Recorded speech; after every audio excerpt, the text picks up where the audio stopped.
Hey, what's going on, guys? DJ Hess here, CollectiveKicks.com. Wanted to bring you guys a review today of the Air Jordan 3 Retro in the true blue colorway that you can see right here.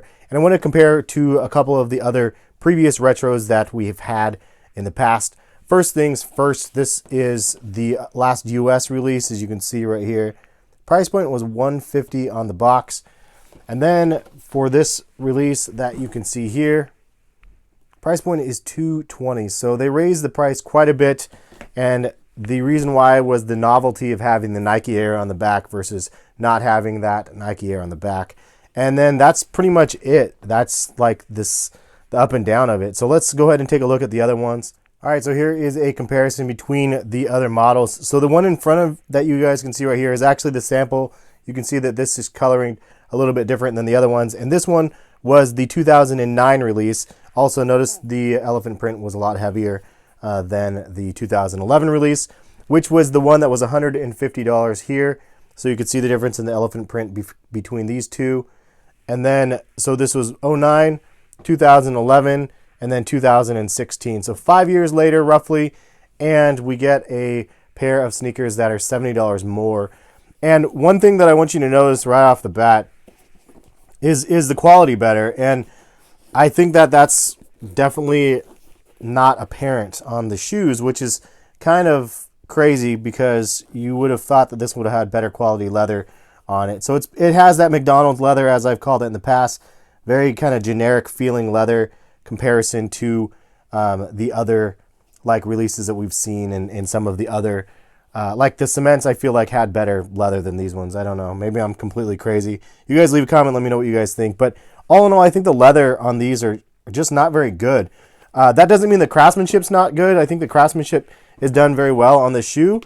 And I just think that we're paying for this. Like, this is all we're literally paying for, is that that Nike Air on the back instead of that Jumpman. Which is kind of funny because the Jumpman is so iconic. But I get it because Jordan rocked these back in the day. This is like true to the original form. And I do appreciate that. One of the things that kind of threw me off from the beginning was that red tongue instead on the back area, instead of the blue. And this is true to the original, and I didn't know that because I'd never had an original pair. And I was really, really young when the originals came out, but there is a difference in the tongue. Didn't think I'd like it, but it doesn't actually affect too much with the shoe. Also, the insole is red, and you probably can't see it, but it's a red with a Nike Air versus the other one is a blue Jumpman on the bottom of those ones. But that's pretty much it. I mean, it's literally the same shoe, just a little bit different. You can see the elephant print is a little bit different colored as well. It's a little bit lighter. The left one is the 2011. This one's the 2016. So the elephant print is a little bit different. Also, you can see the trim is a little bit different as well. It's a little bit higher on the new ones.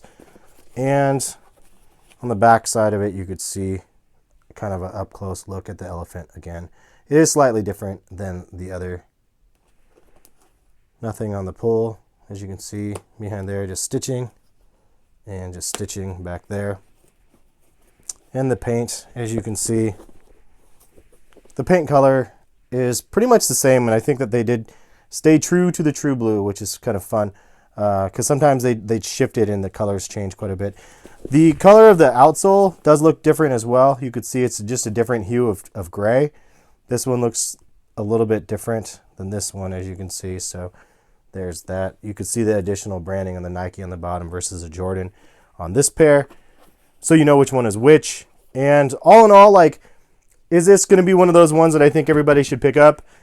It's going to be a tough call because, honestly, the True Blue 3 is just not the best Air Jordan 3 model. However, it's like kind of a fan favorite for some people, but really like the black cement, the white cement, I mean, those ones, the fire red, those ones I think are all more popular than this colorway just because they're the true kind of Chicago Bull colors. This is kind of like the outlier of the group from that. But all in all, I think it's a solid shoe, and I'm glad that Jordan Brand retroed it, and it's a huge retro. They're available really like all over the place. It's just going to be an easy pickup, hopefully, for most of you guys out there.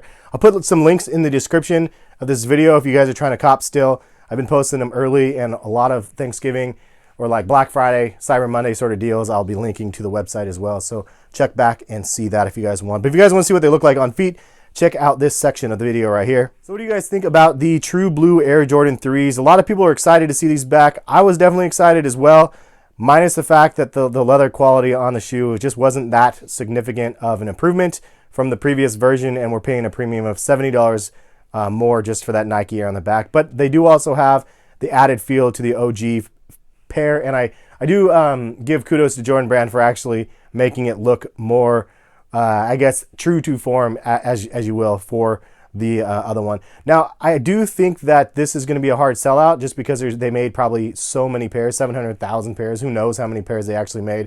But between this and then the Space Jams are dropping December 10, it's going to be hard. If you can only afford one shoe, do you try to get these or do you get the Space Jams? A lot of people would probably rather have the Space Jams, and then these could be the consolation prize if you didn't get the Space Jam. So if they don't sell out right away, it's not a big deal. They're still going to sell, and Nike, Jordan Brand's going to make their money off of them. It's a cool shoe. It's definitely one that is fun to have, and major shout out to Chance for actually sending me my pair, which is always a plus. But thank you guys for watching. Hopefully you guys enjoyed the video. If you guys did, hit the thumbs up button. Subscribe if you're new to the channel, and check back. I post every single day. So thanks again for watching. Peace, guys.